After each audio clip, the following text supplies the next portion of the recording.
Hey guys, tonight we're taking a truly unappetizing journey back to the opulent dining rooms of the Roman Empire, a civilization famed for its grandeur and excess.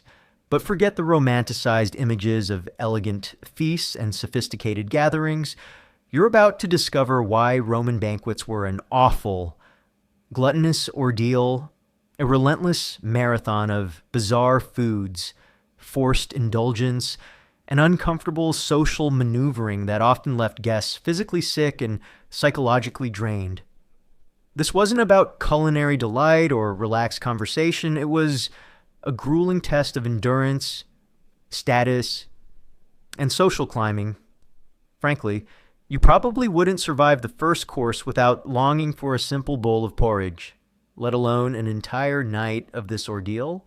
So before you get comfortable, take a moment to like the video and subscribe, but only if you genuinely enjoy what I do here. Tell me, where in the world are you tuning in from, and what time is it for you right now? Dim the lights, maybe turn on a fan for that soft background hum, and let's ease into tonight's journey together. You find yourself suddenly standing in the luxurious triclinium dining room of a wealthy Roman senator or a prominent eques knight.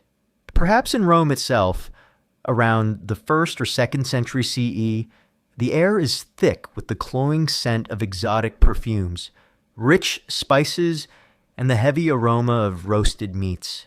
Servants, many of them slaves, move silently through the room, anticipating every need.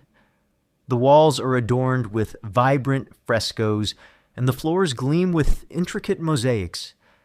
This is a scene of immense wealth and power, and you, as an invited guest, are momentarily swept up in its opulence. However, your initial awe quickly gives way to a sense of unease. An invitation to a Roman banquet was not merely a friendly gesture, it was a mark of your social standing, a test of your connections, and often a gateway to a night of profound discomfort and social obligation. To decline an invitation from a superior could be seen as an insult, potentially damaging your social standing or even your career. So, regardless of your personal desires, you were often compelled to attend, even if it meant enduring hours of forced indulgence. It truly sucked to have your social life be a political obligation. As you enter the triclinium, you immediately notice the seating arrangement, not individual chairs, but 3 couches lecti arranged in a U shape around a low central table. Each couch would typically accommodate 3 diners. This setup, while allowing for easy conversation in theory, also forced a certain intimacy with your fellow guests. Whether you desired it or not, you would recline on your left side, propped up by cushions, eating with your right hand. This posture, while comfortable for short periods, could become incredibly awkward and uncomfortable over the course of a multi-hour banquet, leading to numbness, indigestion, and a general feeling of being constricted. Imagine trying to eat elegantly while lying on your side for hours. It really sucked to literally have to lie down to eat dinner. The guest list itself was a complex social puzzle. Your host would meticulously choose who sat where, reflecting social hierarchy and political alliances. More prestigious guests would occupy the place of honor on the central couch. Your position would be a subtle indicator of your standing in Roman society. This meticulous social engineering meant that every glance, every conversation, every interaction at the table carried a hidden layer of social importance. Adding stress to an already uncomfortable situation, the banquet would begin not with casual chatter, but with formal greetings, often involving a ritualized exchange of pleasantries and subtle displays of deference. The atmosphere would be a peculiar blend of forced conviviality and underlying tension, as guests subtly vied for attention, assessed each other's status, and perhaps even engaged in veiled political maneuvering. You were not just a guest. You were a participant in a complex social ritual, your every move scrutinized by your host and fellow diners, The duration of these banquets was another source of discomfort. They were not quick meals. A Roman banquet could easily last for many hours, from late afternoon well into the night, sometimes even until dawn. This protracted duration meant enduring countless courses, relentless conversation, and the slow, inevitable physical toll of excessive eating and drinking. Your body would slowly protest, but leaving early without a very strong excuse would be a grave insult to your host. You were, in essence, a captive audience for hours on end. One common misconception is that all Roman banquets were wild orgies of debauchery, while some certainly descended into excess, particularly those hosted by notorious emperors like Nero or Caligula. Many banquets, even among the wealthy, were primarily social and political affairs. They served as important opportunities for networking, displaying wealth, building alliances, and reinforcing social status rather than just hedonistic indulgence. The extravagance was a calculated display of power and influence. Historians still meticulously study Roman culinary texts, archaeological evidence of dining rooms, and social commentaries to understand the diverse nature of Roman banquets, finding a spectrum of formality and excess depending on the host and occasion. Furthermore, the very act of eating while reclining was a skill that took practice. You couldn't use a knife and fork as they weren't common in ancient Rome. You ate primarily with your fingers, requiring a delicate touch to avoid making a mess. Servants would be constantly available to provide water for washing hands between courses. This emphasis on elegant, clean consumption, even in a reclining position, added another layer of performance to your dining experience. The psychological pressure to impress your host and your fellow guests would be immense. You would need to engage in witty conversation, display knowledge of Roman history and literature, and avoid any social faux pas. Your manners, your attire, and your conversation would all be judged, and a positive impression could lead to future opportunities. While a negative one could damage your reputation, this constant social performance, this need to be on for hours, would be mentally exhausting. Turning the banquet into a draining social competition rather than a relaxing meal. So, your invitation to a Roman banquet was far more than a simple meal. It was a complex social and political obligation, signaling your status, but also ushering you into a night of profound discomfort and relentless scrutiny. The awkward reclining posture, the immense duration, and the subtle social maneuvering were the first, and perhaps most foundational, reasons why Roman banquets were an awful, gluttonous ordeal. Having settled into your uncomfortable reclining position, your initial awe at the banquet's opulence quickly gives way to the peculiar and often awful realities of the setting itself. Forget cozy dining. The Roman triclinium was an environment designed for ultimate display, not guest comfort, filled with oddities and ostentatious details that contributed to a truly gluttonous ordeal. Imagine your immediate surroundings. You're lying on a couch lectus, typically with a high end for your head and a lower one for your feet. Your left elbow is propped on a cushion, leaving your right arm free for eating. This posture, while considered refined by the Romans, was far from comfortable for a multi-hour feast. Your left arm would inevitably go numb. Your back would ache from the lack of proper support, and trying to elegantly maneuver food to your mouth with one hand while reclining would prove incredibly awkward. Imagine constantly shifting your weight, trying to find a comfortable position, all while maintaining an air of sophisticated ease. It truly sucked to get pins and needles in your arm just to eat dinner. The triclinium itself was often designed to maximize ostentation. Walls might be adorned with elaborate frescoes depicting mythological scenes, lush gardens, or even explicit erotic imagery, creating a visually overwhelming backdrop to your meal.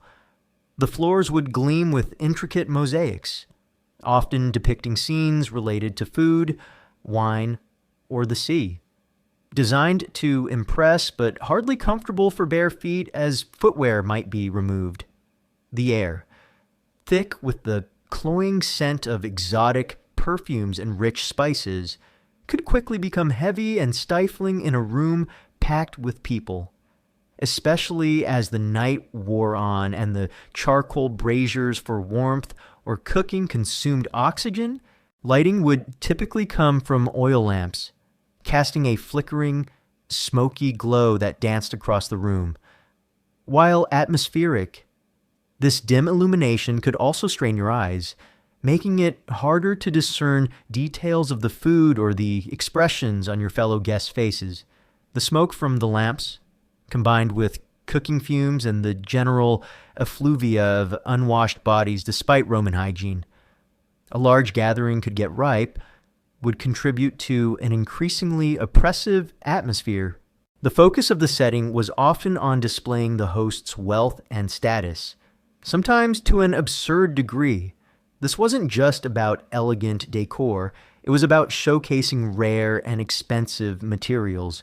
You might see tables made of exotic woods or inlaid with precious metals.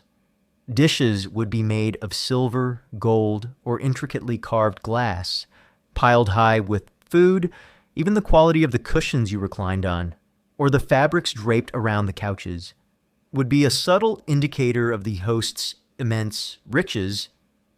This ostentation, while impressive, often overshadowed any genuine sense of comfort or conviviality. It really sucked to be visually assaulted by someone else's wealth. The presence of entertainment, which we'll discuss in more detail later, further complicated the setting. Musicians, dancers, poets, or even gladiatorial mimics might perform in the triclinium itself. Adding to the noise and distraction, this meant the dining space was rarely a quiet haven for conversation. It was a vibrant, often chaotic, multisensory experience designed to constantly engage and overwhelm your senses, making it difficult to relax or focus solely on your meal. The very architecture of the triclinium often hinted at its primary purpose performance. The U-shaped arrangement of couches, while seemingly convivial, also ensured that all guests faced the open side of the U, where servants could easily present dishes and where entertainment could be staged. This made you the guest, both a participant and an audience member in a meticulously curated spectacle of dining and display. One common misconception is that all Roman homes had a dedicated triclinium. While common among the wealthy, dining rooms varied greatly in size and formality across different social classes. Even within a wealthy household, there might be multiple dining areas for different seasons or occasions. However, the basic principle of reclining at formal banquets was a hallmark of elite Roman dining, setting it apart from common eating practices. Historians still meticulously study archaeological findings of Roman villas and Pompeian houses, analyzing the layout and decor of triclinia to understand the precise social dynamics and ritualistic aspects of Roman dining. Furthermore, the lack of modern climate control meant the triclinium could be incredibly uncomfortable. In summer, the heat could be stifling, exacerbated by the number of bodies and the various oil lamps. In winter, even with braziers, stone buildings could remain quite cold and drafty, making a long evening even more miserable.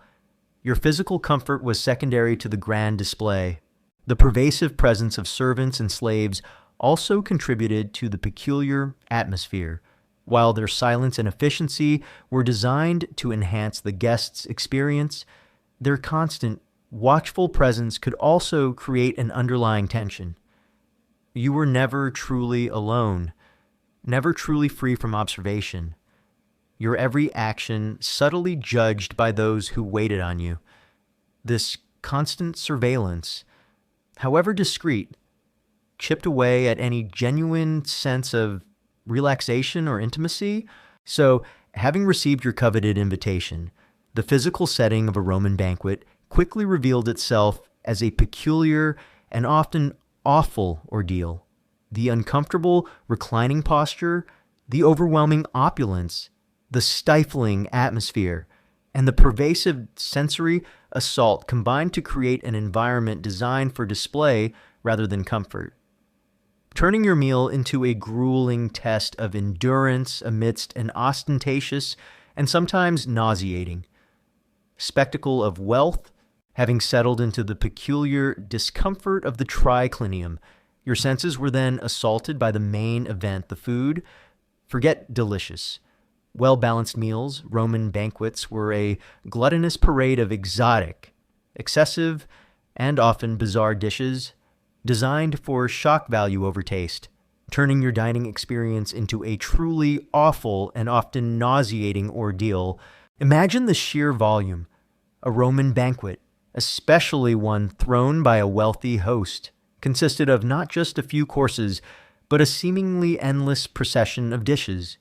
There would typically be 3 main courses firstula, but each of these could involve multiple sub-courses, bringing out dish after dish, sometimes over several hours. You were expected to sample from everything, a relentless culinary marathon designed to demonstrate the host's immense wealth and hospitality. Regardless of your appetite or preferences, it truly sucked to be on a gluttony treadmill. The dishes themselves were often more about ostentation and novelty than genuine culinary delight.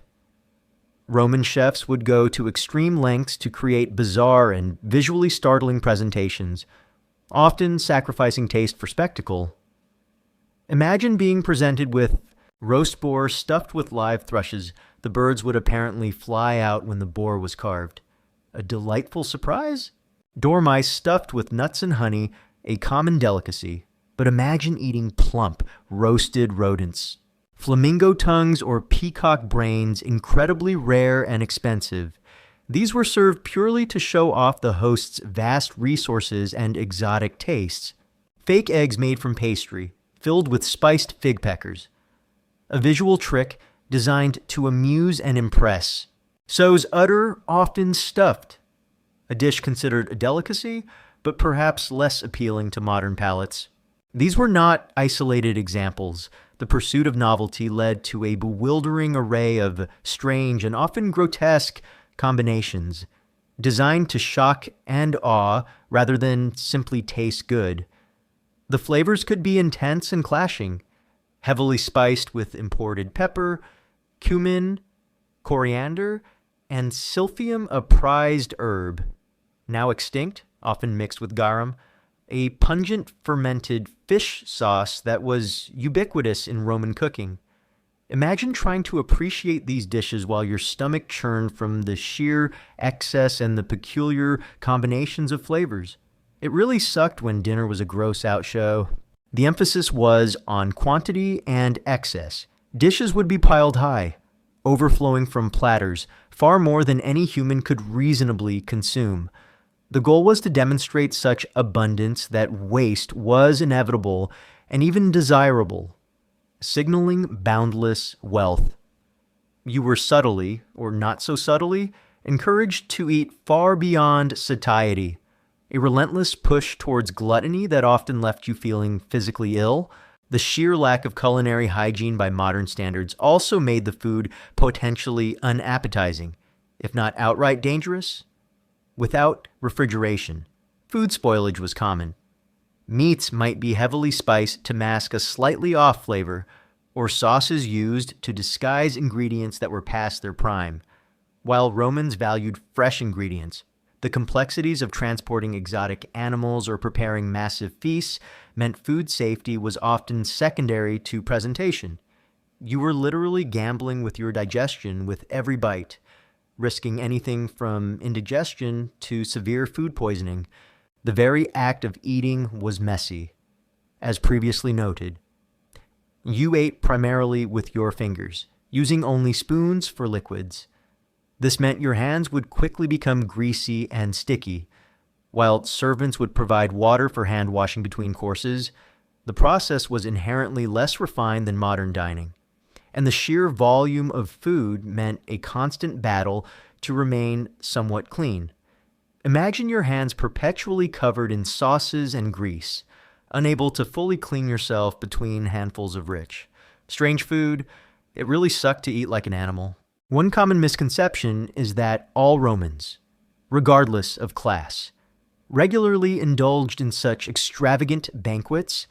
In reality, these gluttonous feasts were almost exclusively enjoyed by the wealthy, elite senators, equestrians, and extremely rich freedmen. The vast majority of Romans, the common plebeians and slaves, ate a much simpler, more basic diet of bread, porridge, vegetables, and some legumes, with meat being a rare luxury.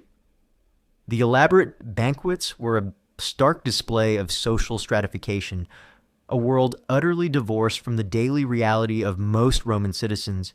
Historians still meticulously study Roman culinary texts like Apicius's cookbook, archaeological findings of food, remnants in Pompeii, and satirical literary accounts like Petronius's Satiricon's description of Trimalchio's dinner to understand the precise ingredients, preparation methods, and social functions of these elite banquets, confirming their highly theatrical and often bizarre nature. Furthermore, the duration of the feast compounded the gluttony. These banquets could last for many hours, sometimes even until dawn. Course after course would appear, seemingly without end, forcing you to continue eating, drinking, and engaging in social performance long after your body cried for rest. This prolonged overindulgence would lead to severe discomfort, indigestion, and the inevitable desire to relieve your overloaded stomach, which brings us to the infamous practices associated with such gluttony. The psychological pressure to partake in every dish, to demonstrate your appreciation for the host's lavishness, and to avoid appearing rude by refusing food, was immense. You would force yourself to eat beyond your capacity, even if the food was unpalatable or your stomach was protesting, knowing that your social standing depended on your willingness to participate in this grand, gluttonous performance. This forced indulgence, this constant battle against your own body's signals of satiety, made the feast a deeply uncomfortable endurance test. So, your experience at a Roman banquet was profoundly awful due to the food itself exotic, excessive, and extreme. The bewildering array of bizarre dishes, designed for shock value over taste, piled high in relentless succession, forced upon you in a marathon of gluttony, this culinary ordeal driven by ostentation and social pressure, was a defining, profoundly uncomfortable, and often nauseating aspect of Roman banquets, ensuring that even the most privileged suffered for their social standing. Having endured the overwhelming, bizarre, and often nauseating culinary assault of a Roman banquet, your body, pushed to its absolute limits by incessant gluttony, would inevitably seek relief. This brings us to the infamous, yet widely misunderstood, practice of purging, a crude attempt to manage extreme indulgence that, far from being a common, casual affair, was often a desperate and truly awful experience. Forget the popular myth of the vomitorium. The reality was far gramier and less glamorous. Imagine yourself hours into a banquet. Your stomach is distended. Your head swims with wine. And the sheer volume of rich, strange food has left you feeling profoundly ill. You've eaten far beyond satiety, perhaps forced by social pressure to consume every exotic dish offered by your host. The discomfort is immense, and your body is protesting loudly. This is when the urge to purge would become overwhelming, a desperate attempt to create space for more food, or simply to alleviate the agonizing fullness. It truly sucked to be so full you wanted to throw up. The popular image of Romans casually excusing themselves to a vomitorium is a widespread misconception. The term vomitorium actually refers to a passage or entrance in a Roman amphitheater through which crowds could rapidly exit, not a room for vomiting. While Romans certainly did induce vomiting to continue eating, it was not a designated, elegant space, nor was it a universally accepted, casual practice. This gross reality was a testament to extreme indulgence, not common etiquette, when a Roman of means decided to purge. It was often done discreetly, or as discreetly as possible, in a private area away from the main dining hall. You wouldn't simply excuse yourself to a luxurious, tiled room dedicated to vomiting. More likely, you would retire to a private chamber, or perhaps even a designated area in the garden, and induce vomiting manually or with the help of a slave. Imagine the immense indignity of having to force yourself to vomit, perhaps with fingers down your throat, or by consuming an emetic, in a desperate attempt to clear your stomach. This was a private, humiliating act, not a casual social custom. The reasons for purging were varied, but all stemmed from extreme gluttony and social pressure. Some might do it simply to make room for more food, hoping to prolong the feast and continue networking or impressing their host. Others might be genuinely overwhelmed by the richness and quantity of the food, seeking relief from severe indigestion. Still others might use it as a form of social engineering, subtly demonstrating their extreme indulgence and thus their host's boundless generosity, regardless of the motivation. The act itself was profoundly unpleasant. It really sucked to vomit for social status. The physical consequences of repeated self-induced vomiting were, of course, horrific. The strong stomach acids would erode tooth enamel, leading to severe dental problems, decay, and chronic pain, as we saw with the gladiators who chewed abrasive bread. The constant strain on the throat and esophagus could lead to chronic irritation, inflammation, and even more serious conditions like tears or ulcers. Electrolyte imbalances from constant fluid loss could cause dizziness, weakness, and heart problems. This wasn't a harmless act. It was a physically destructive practice that took a severe toll on your long-term health. Furthermore, the act of purging was often performed with the assistance of slaves. Imagine being a slave tasked with holding your master's head, or even assisting in inducing vomiting, and then cleaning up the vile aftermath. This highlights the immense social stratification of Roman society, where the bodily functions and excesses of the elite were managed by the enforced labor of the enslaved. Adding another layer of human degradation to the scene, this made the entire process even more morally repulsive. One common misconception, often amplified by sensationalized accounts, is that Roman banquets were constantly interrupted by guests rushing to the vomitorium, a continuous cycle of eating and purging. While purging did occur among the very wealthy and indulgent, it was likely not as widespread or frequent as often depicted.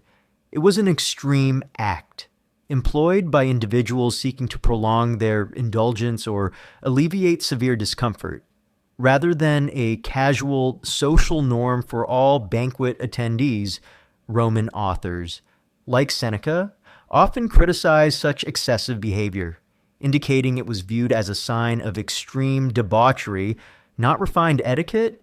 Historians still meticulously study Roman philosophical texts, satirical literature, and archaeological evidence to understand the precise prevalence and social context of purging practices among the elite, often finding that it was an act of extreme indulgence rather than a widespread ritual.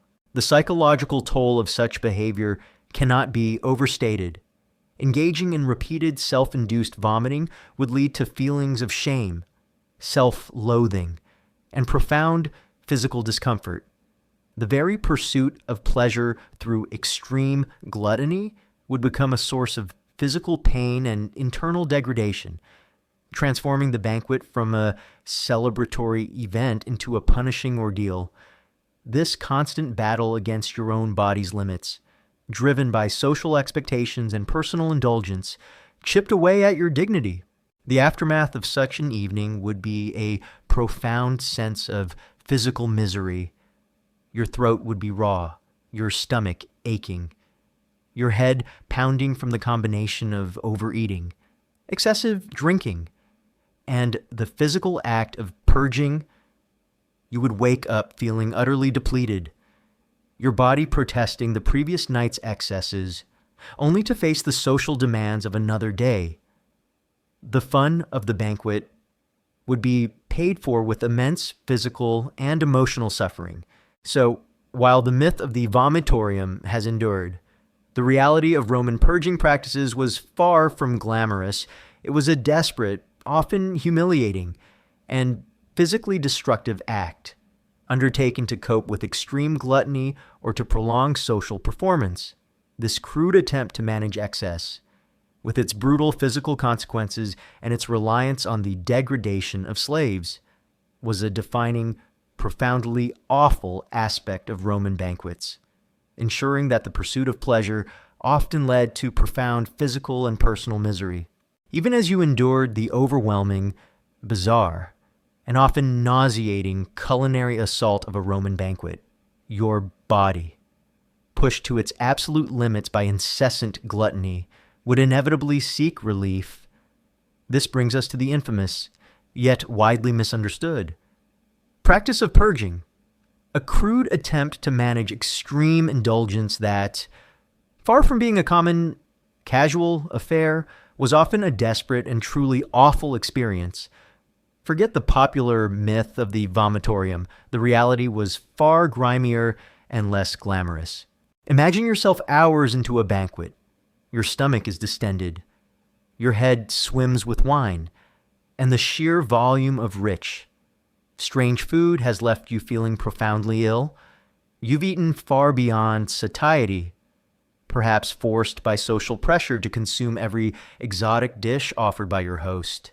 The discomfort is immense, and your body is protesting loudly.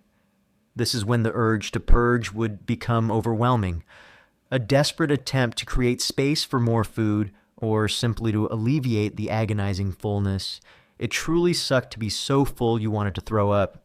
The popular image of Romans casually excusing themselves to a vomitorium is a widespread misconception. The term vomitorium actually refers to a passage or entrance in a Roman amphitheater through which crowds could rapidly exit, not a room for vomiting. While Romans certainly did induce vomiting to continue eating, it was not a designated, elegant space, nor was it a universally accepted, casual practice. This gross reality was a testament to extreme indulgence, not common etiquette. When a Roman of means decided to purge, it was often done discreetly, or as discreetly as possible. In a private area away from the main dining hall, you wouldn't simply excuse yourself to a luxurious, tiled room dedicated to vomiting. More likely, you would retire to a private chamber, or perhaps even a designated area in the garden, and induce vomiting manually or with the help of a slave. Imagine the immense indignity of having to force yourself to vomit, perhaps with fingers down your throat or by consuming an emetic in a desperate attempt to clear your stomach. This was a private, humiliating act, not a casual social custom. The reasons for purging were varied, but all stemmed from extreme gluttony and social pressure. Some might do it simply to make room for more food, hoping to prolong the feast and continue networking or impressing their host. Others might be genuinely overwhelmed by the richness and quantity of the food, seeking relief from severe indigestion. Still others might use it as a form of social engineering, subtly demonstrating their extreme indulgence and thus their host's boundless generosity. Regardless of the motivation, The act itself was profoundly unpleasant. It really sucked to vomit for social status. The physical consequences of repeated self-induced vomiting were, of course, horrific. The strong stomach acids would erode tooth enamel, leading to severe dental problems, decay, and chronic pain, as we saw with the gladiators who chewed abrasive bread. The constant strain on the throat and esophagus could lead to chronic irritation, inflammation, and even more serious conditions like tears or ulcers. Electrolyte imbalances from constant fluid loss could cause dizziness, weakness, and heart problems. This wasn't a harmless act. It was a physically destructive practice that took a severe toll on your long-term health. Furthermore, the act of purging was often performed with the assistance of slaves. Imagine being a slave tasked with holding your master's head, or even assisting in inducing vomiting, and then cleaning up the vile aftermath. This highlights the immense social stratification of Roman society, where the bodily functions and excesses of the elite were managed by the enforced labor of the enslaved. Adding another layer of human degradation to the scene, this made the entire process even more morally repulsive. One common misconception, often amplified by sensationalized accounts, is that Roman banquets were constantly interrupted by guests rushing to the vomitorium, a continuous cycle of eating and purging. While purging did occur among the very wealthy and indulgent, it was likely not as widespread or frequent as often depicted. It was an extreme act employed by individuals seeking to prolong their indulgence or alleviate severe discomfort. Rather than a casual social norm for all banquet attendees, Roman authors, like Seneca, often criticized such excessive behavior, indicating it was viewed as a sign of extreme debauchery, not refined etiquette. Historians still meticulously study Roman philosophical texts, satirical literature, and archaeological evidence to understand the precise prevalence and social context of purging practices among the elite, often finding that it was an act of extreme indulgence rather than a widespread ritual. The psychological toll of such behavior cannot be overstated.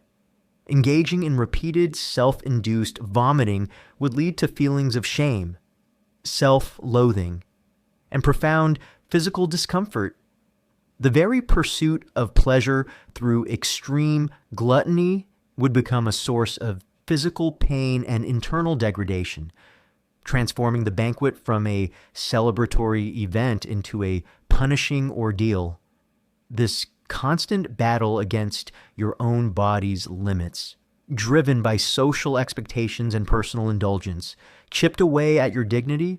The aftermath of such an evening would be a profound sense of physical misery. Your throat would be raw, your stomach aching, your head pounding from the combination of overeating, excessive drinking, and the physical act of purging. You would wake up feeling utterly depleted, your body protesting the previous night's excesses, only to face the social demands of another day. The fun of the banquet would be paid for with immense physical and emotional suffering. So, while the myth of the vomitorium has endured, the reality of Roman purging practices was far from glamorous. It was a desperate, often humiliating, and physically destructive act, undertaken to cope with extreme gluttony or to prolong social performance. This crude attempt to manage excess, with its brutal physical consequences and its reliance on the degradation of slaves, was a defining, just profoundly awful aspect of Roman banquets, ensuring that the pursuit of pleasure often led to profound physical and personal misery, even as you, the honored guest, navigated the bizarre culinary landscape and grappled with the urge to purge. The Roman banquet was a multi-sensory experience designed to perpetually engage and often overwhelm you with entertainment. Forget quiet conversation, the constant. sometimes distracting, and often disturbing performances that accompanied your meal turned the feast into a relentless ordeal, making it profoundly awful. Imagine your focus shifting from the plate to the performers. Throughout the many courses of the banquet, the triclinium would be filled with various forms of entertainment almost constantly. This wasn't merely background music. It was a deliberate strategy to amuse, impress, and perhaps even distract the guests from the sheer quantity of food being consumed. This continuous assault on your senses, while initially impressive, could quickly become tiresome, turning enjoyment into obligation. It truly sucked to be perpetually entertained.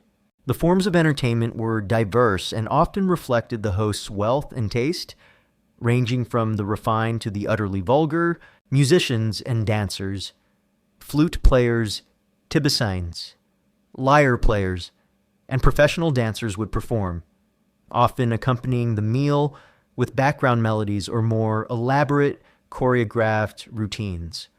While some music might be pleasant, a continuous stream of unfamiliar, ancient tunes could become monotonous or distracting after hours of feasting. Imagine trying to talk over a blaring flute or a rhythmic drum. Poets and reciters, highly educated guests, or professional reciters, might declaim epic poems, dramatic monologues, or witty satirical verses. This required your rapt attention, even as you ate, and often demanded intellectual engagement that added another layer of mental exhaustion to the physical gluttony.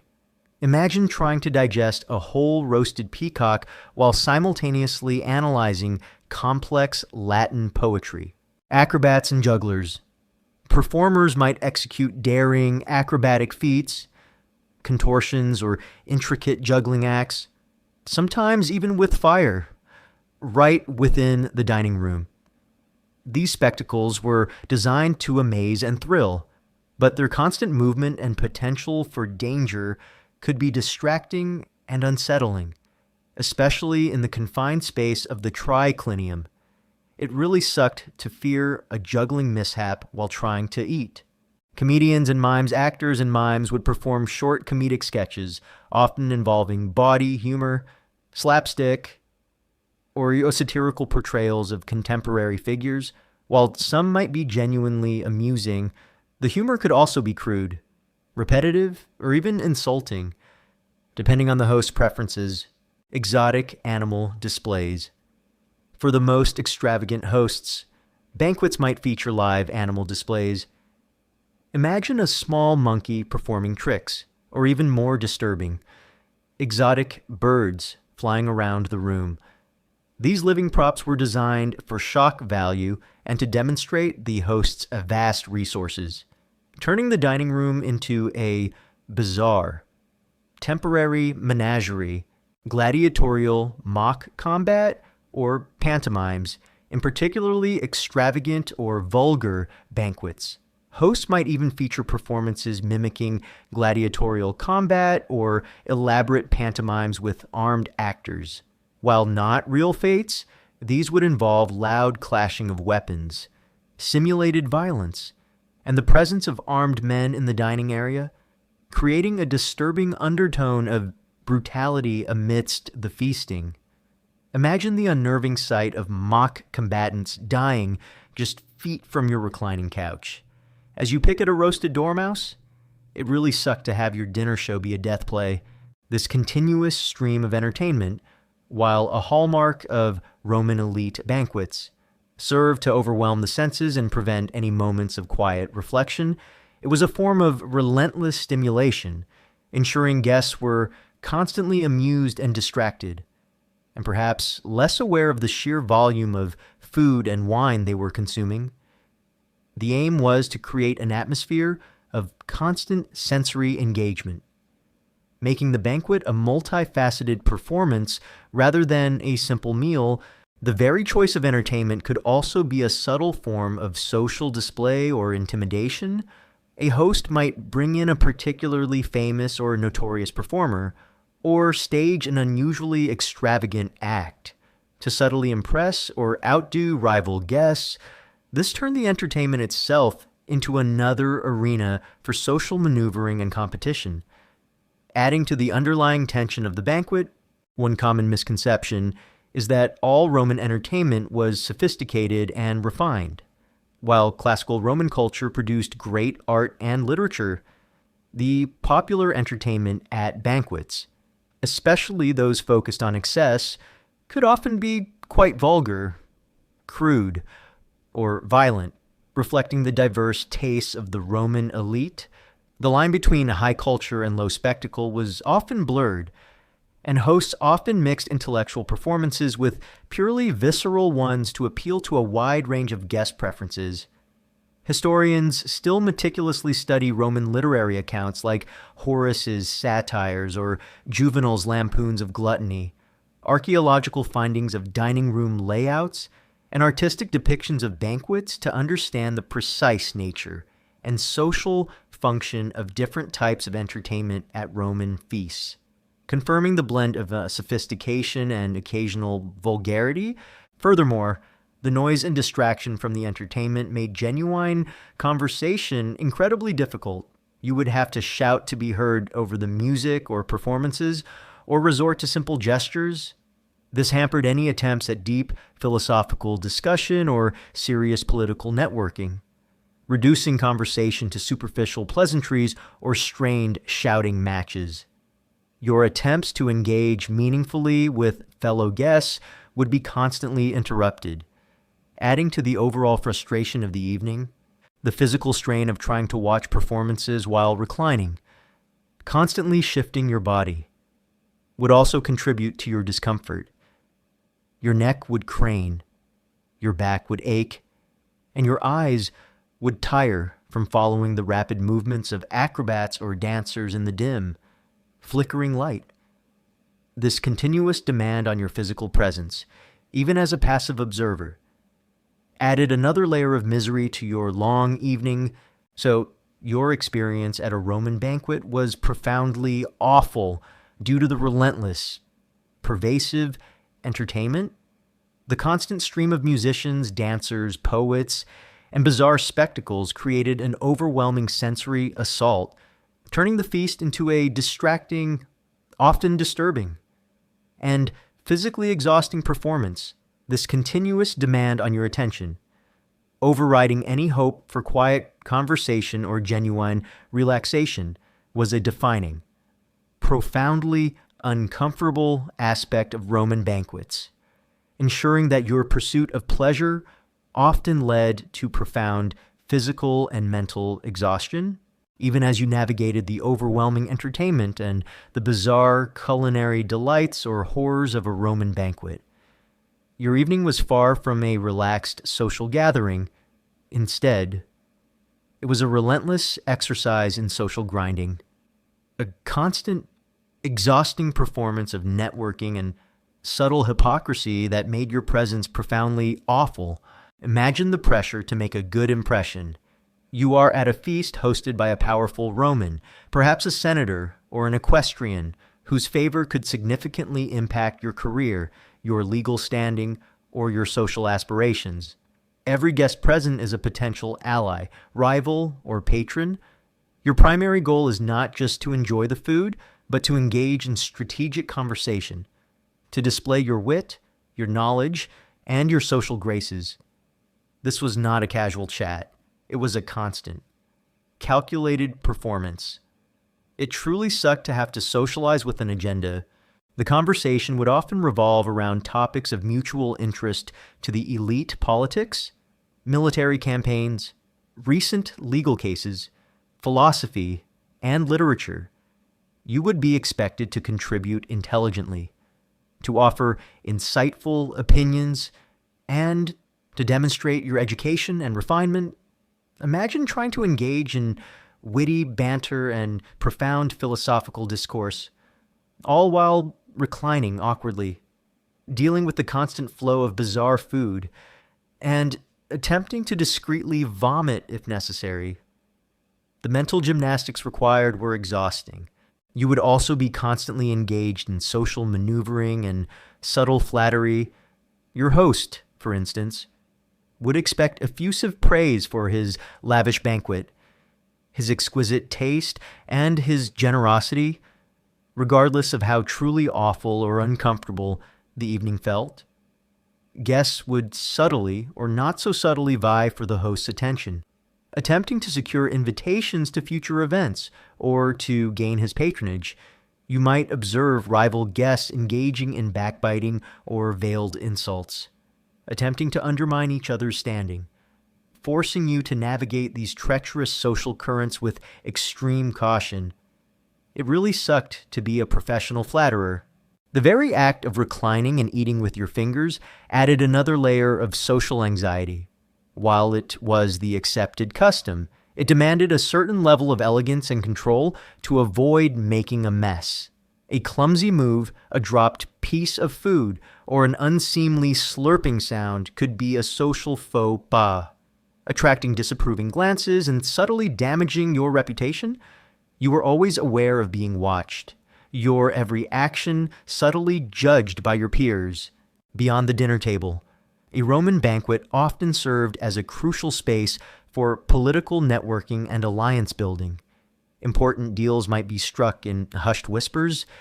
Favors might be discreetly requested or subtly offered. Information, both legitimate and scandalous, would be exchanged. You, as a guest, were expected to be aware of these undercurrents, to subtly read the room, and to understand the unspoken alliances and rivalries playing out around you. This constant need for social vigilance added another layer of mental exhaustion to the already draining evening. One common misconception is that Roman society was entirely based on open, honest communication.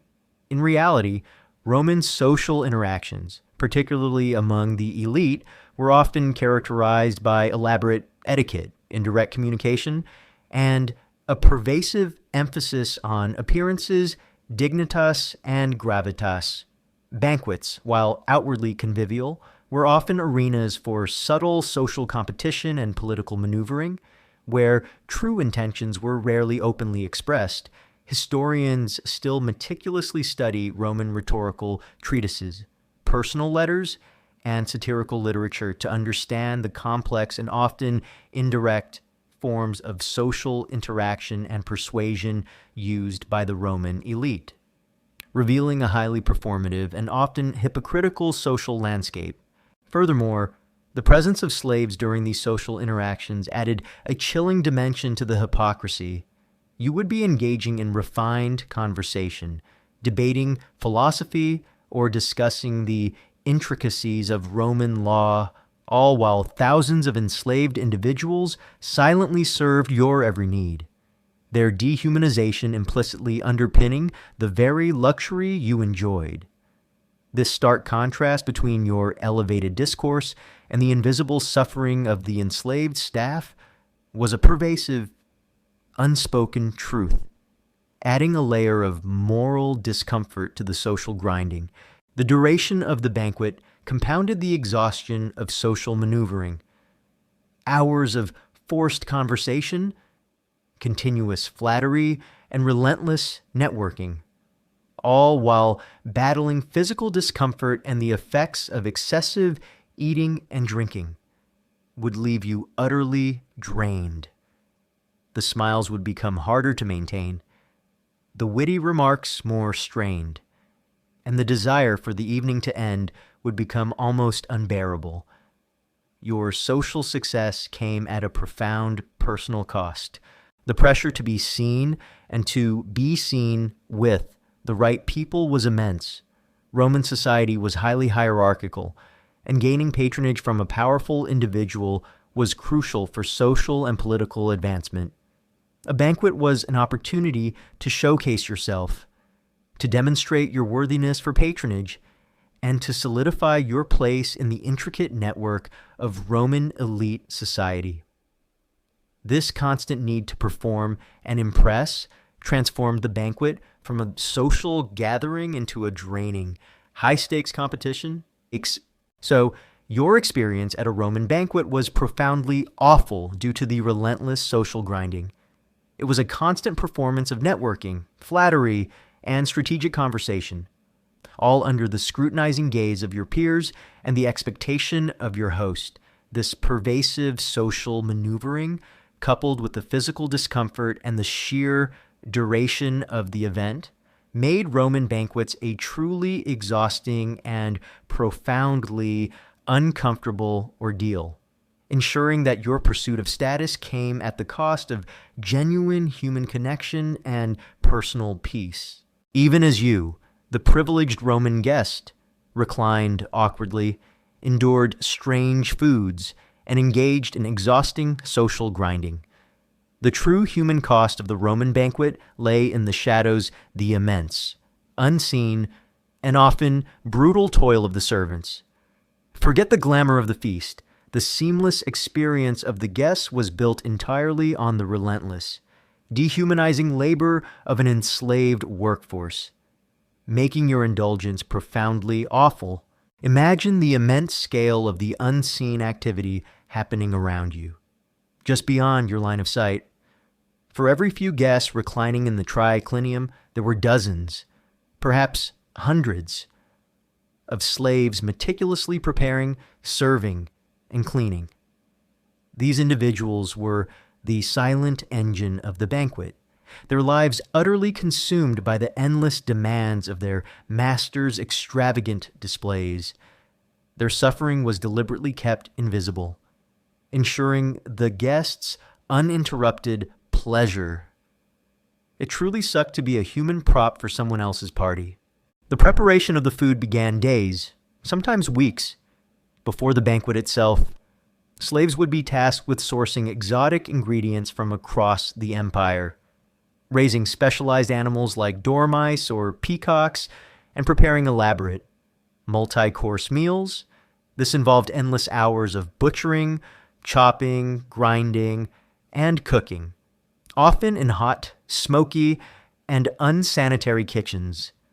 Imagine working tirelessly, surrounded by the stench of raw meat and offal, your hands constantly busy, knowing that the food you prepared would be consumed by others who would not even acknowledge your presence. During the banquet itself, the service was relentless. Slaves would constantly move through the triclinium, silently anticipating every need. They would serve food, carrying heavy platters of hot, elaborate dishes from the kitchen to the dining room, often navigating crowded spaces while balancing precarious loads. Serve wine, constantly refilling cups, ensuring no guest's glass was ever empty, often mixing wine with water according to specific ratios. Clean hands, providing basins of scented water for guests to wash their fingers between courses, standing patiently as masters rinsed their hands. Manage waste, discreetly removing platters of half-eaten food, emptying chamber pots often placed discreetly near the couches for guests to use without leaving the triclinium, and assisting masters who chose to purge themselves as discussed in Chapter 4. This involved confronting the vile aftermath of extreme gluttony, a task of immense degradation. This constant, demanding service required unwavering alertness, physical endurance, and absolute obedience. A single mistake, a dropped platter, a spilled drink, a moment of slowness could lead to severe physical punishment. Slaves lived under the perpetual threat of the whip, arbitrary beatings, or even worse, depending on the master's temperament. Imagine working under such intense pressure, knowing a misstep could mean agonizing pain, all while maintaining a facade of silent efficiency. It really sucked to be punished for a dropped plate. The hours were brutal. Slaves involved in banquets would work from well before dawn, preparing ingredients through the entire duration of the feast, which could last until dawn the next day, and then for many more hours after, cleaning up the colossal mess. Their rest would be minimal, often just a few hours of sleep before the cycle began again. Their lives were utterly consumed by the demands of their master's indulgence, leaving no time for personal life, family, or rest. The dehumanization inherent in their status was profound. Slaves were property, not people. Their feelings, their pain, their exhaustion, none of it mattered. They were seen as mere instruments to facilitate the pleasure and display of their owners. This complete stripping away of dignity was a constant, unspoken reality of the Roman banquet. A stark contrast to the refined conversation and opulent surroundings enjoyed by the free guests, one particularly grim and often overlooked. Detail is the presence of banquet slaves specifically trained for particular, sometimes humiliating, roles. Some slaves were trained as cupbearers who would taste the wine for poison, others as carvers who would dissect exotic animals with theatrical flair. Still others might be forced to participate in degrading entertainment, or to literally act as human furniture. This specialized degradation further highlights the commodification of human beings for the amusement of the elite. Historians still meticulously study Roman literary sources like Seneca's criticisms of luxury and archaeological findings like slave quarters in villas to understand the full spectrum of slave labor and their living conditions, revealing a brutal reality hidden beneath the veneer of Roman grandeur. Furthermore, the very act of the guests' gluttony and excess was often a direct cause of the servants' suffering. The more food eaten, the more waste generated, the more wine consumed, the more spills, the more bizarre the entertainment, the more demanding the preparation. The pleasure of the elite directly correlated with the increased burden and degradation of the enslaved workforce, making the banquet a direct transfer of misery. The psychological toll on the servants was immense. They witnessed the hypocrisy of their masters, the endless indulgence, and the casual disregard for human life. They lived in constant fear, their dignity systematically eroded by their servitude. This created a pervasive resentment, a silent undercurrent of misery that hummed beneath the surface of every opulent Roman banquet. Their existence was a stark reminder that Roman glory was built on a foundation of profound human exploitation.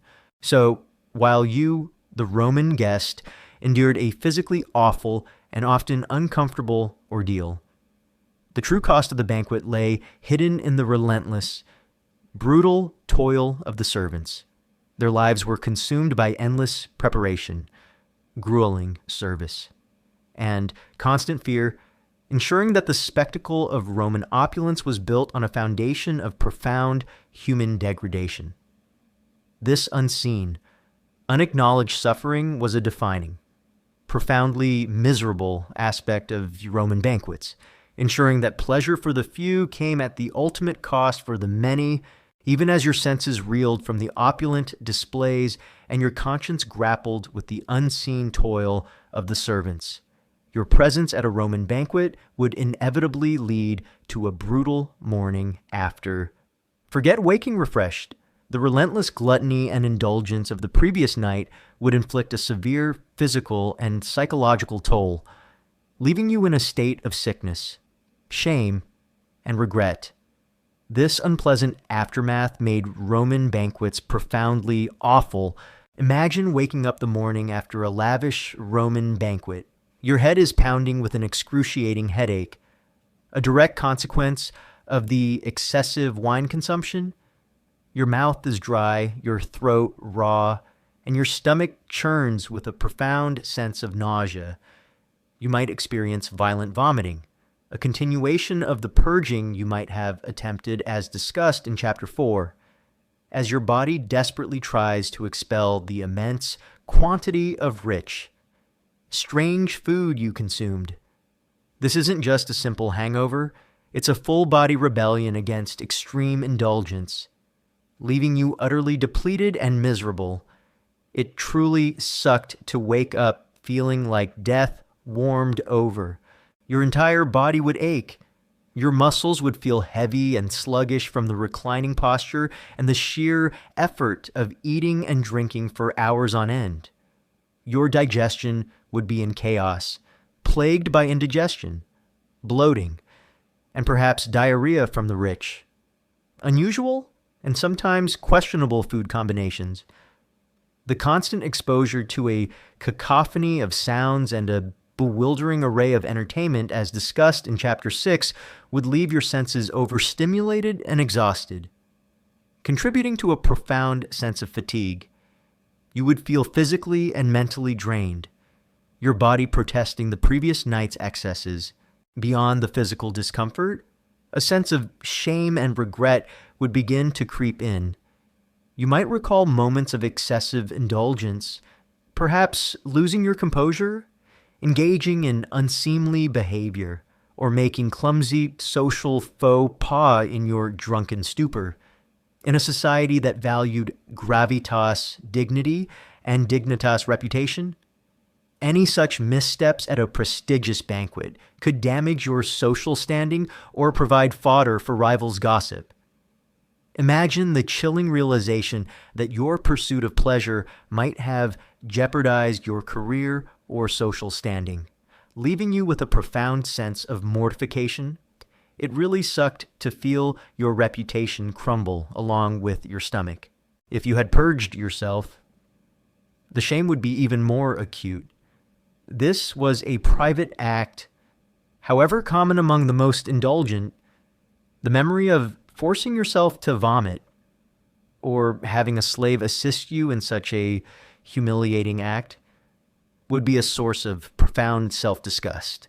The physical unpleasantness of the act would be compounded by the knowledge that you had pushed your body to such an extreme, a testament to your own gluttony and lack of self-control. The psychological toll would be immense. The constant pressure to perform socially, to impress your host, and to maintain a facade of sophisticated ease during the banquet would leave you mentally exhausted. The morning after, as the physical discomfort set in, your mind would be plagued by anxieties about your performance, your conversations, and any subtle slights you might have made or received. This relentless rumination would prevent true mental rest, prolonging your misery. One common misconception is that Roman banquets were purely hedonistic and without moral consequence, while some philosophical schools, like Epicureanism, embraced pleasure. Many prominent Roman thinkers, including Stoics and even some who indulged, criticized excessive gluttony and drunkenness as vices that undermined virtue and brought shame. Roman satirical literature, like that of Horace or Juvenal, frequently lampooned gluttons and their unpleasant aftermath, indicating a societal awareness of the negative consequences of such indulgence, both physical and moral. Historians still meticulously study these philosophical and satirical texts to understand the societal perceptions and criticisms of Roman excess, often finding a complex moral landscape where indulgence coexisted with strong condemnations. Furthermore, the very act of recovery after such an ordeal would consume your precious time and energy. You might need to spend the entire day resting, trying to rehydrate, and nursing your aching body, effectively losing a full day of productivity. This downtime, forced by your own overindulgence, would incur its own costs, whether in lost work, missed appointments, or simply the opportunity cost of a healthier, more productive day. The social aftermath of the banquet would also be complicated. You might need to send a slave to your host with a message of thanks, or prepare for formal visits or meetings with other guests. Even in your misery, the social demands of Roman elite life would continue, forcing you to put on a brave face despite your profound physical and psychological distress. Your personal suffering was secondary to the demands of social decorum. So, your experience at a Roman banquet was profoundly awful not just during the feast itself, but in its sickening aftermath. The physical agony of a severe hangover, the nausea, the indigestion, and the profound sense of shame and regret all combined to create a miserable morning after. This relentless cycle of gluttony and its unpleasant consequences was a defining, profoundly uncomfortable aspect of Roman elite life, ensuring that your pursuit of status came at the cost of your very well-being, both physical and psychological. You've endured the prestigious yet perplexing invitation, reclined uncomfortably amidst lavish displays, force-fed yourself bizarre and excessive dishes, grappled with the grim reality of purging, battled the relentless flow of wine and its brutal aftermath, suffered through distracting and disturbing entertainment, navigated the exhausting dance of social grinding, and were served by the unseen, brutal toil of enslaved hands, only to awaken to the physical and psychological torment of sickness, shame, and regret. As the phantom sounds of ancient feasting fade and the imagined stench of excess finally dissipates, a profound, lingering truth settles upon you. Roman banquets were not merely lavish meals, they were an awful, gluttonous ordeal, a gilded cage where the pursuit of status came at a stomach-churning cost, fundamentally draining your body, mind, and dignity. Consider the paradox of indulgence. You were at the pinnacle of Roman society, enjoying unimaginable wealth and luxury. Yet this very opulence led to profound discomfort and misery. The forced reclining posture, designed for refinement, caused physical strain. The endless procession of exotic and often grotesque dishes meant to impress overwhelmed your senses and digestion. The constant flow of wine, a symbol of hospitality, led to brutal hangovers and compromised your social performance. The pursuit of pleasure, when pushed to such extremes, transformed into its opposite, a punishing ordeal that left you physically ill and mentally drained. It truly sucked to suffer for your social standing. Then there's the unrelenting social pressure. Every aspect of the banquet was a performance, a meticulous display of status, power, and connection. You were constantly under scrutiny, forced to engage in polite conversation, display your wit, flatter your host, and navigate subtle rivalries. The pressure to conform, to indulge, and to avoid any social misstep was immense, turning a supposedly relaxed evening into a high-stakes competition. This relentless social grinding was mentally exhausting, leaving you with a profound sense of fatigue that transcended physical tiredness. Your dignity was constantly at stake, your every move a calculated risk.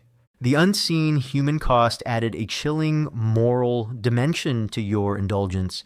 While you enjoyed the spectacle, thousands of enslaved servants toiled tirelessly in the background, preparing, serving, and cleaning up the vast quantities of food and waste.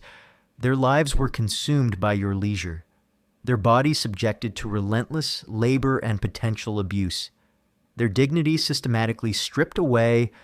The very opulence of the banquet, the symbol of your host's power, was built on the foundation of profound human exploitation, a grim reality that, even if unacknowledged, subtly permeated the atmosphere of excess. You were literally dining on the misery of others. And finally, the physical and psychological aftermath. The banquet was not a singular event. It was a cycle of indulgence followed by profound suffering.